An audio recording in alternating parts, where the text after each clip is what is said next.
If you feel like you might not be making progress training your dog, this might be why. In the earlier part of my career, I read a lot of dog training books and watched every single online video, literally as many as I could get my hands on, yet my dog's behavior didn't change. And this video is about why that might be the case, so you can skip the wasted years. You're about to see me answer 5 questions at a live event in California. 5 questions that I get asked all the time. This isn't like one of my usual videos, but if you truly care about understanding your dog and the behavior on a deeper level, more so than some quick fix YouTube tutorials that you might see on other channels, you should probably stick around. Some people have a school of thought, like even if your dog isn't tired, that they should be calm. You know, just teaching your dog to be calm. Doesn't matter if you've played or not.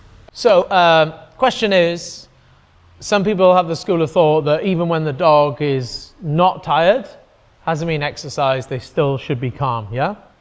Okay, I agree with that for a developed trained dog. But to achieve the developed trained dog, sometimes we might have to create the fatigue to create the calm. My younger dogs, for example, or green dogs, my fosters or my adopted dogs, I'm teaching them calmness, I might utilize expression and fatigue to achieve that calmness initially, and then put the calmness on cue, right?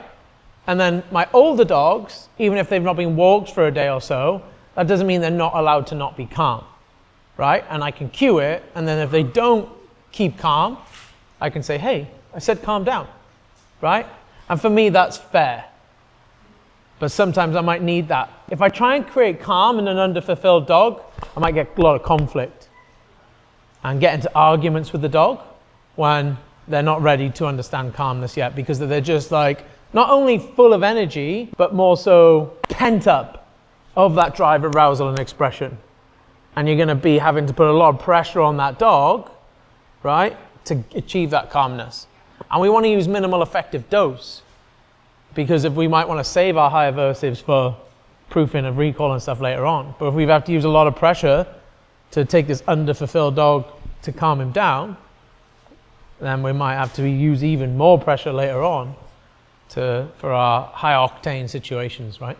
During that exercise, I was walking a Malinois. She was barking because they were playing with another dog. You know, how do you fix that? Hey everyone, Jacob and Ranger here. We have just spent the last 5 hours planning and putting together a Reactivity masterclass, which by the time you watch this video will be available for free.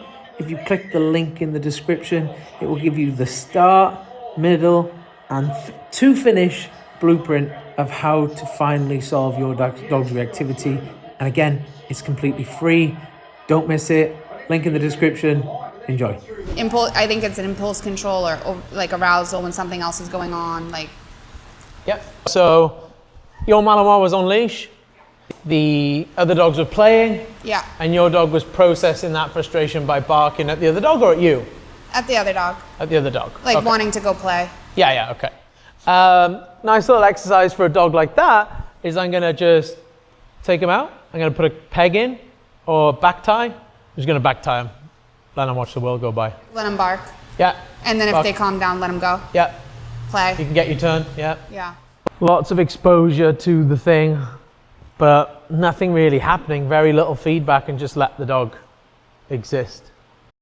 So I have a business where we do pack walks. Would there be either a benefit or a con to them playing together, or is it more valuable for them to play with me and having individual time? And then another question would be, how much socialization is too much? So my general rule of thumb is my dog can play with as many other dogs as he wants, so long as he will prioritize playing with me, or he will play with me, right? Where it becomes detrimental is playing with other dogs is that dog's sole form of fulfillment.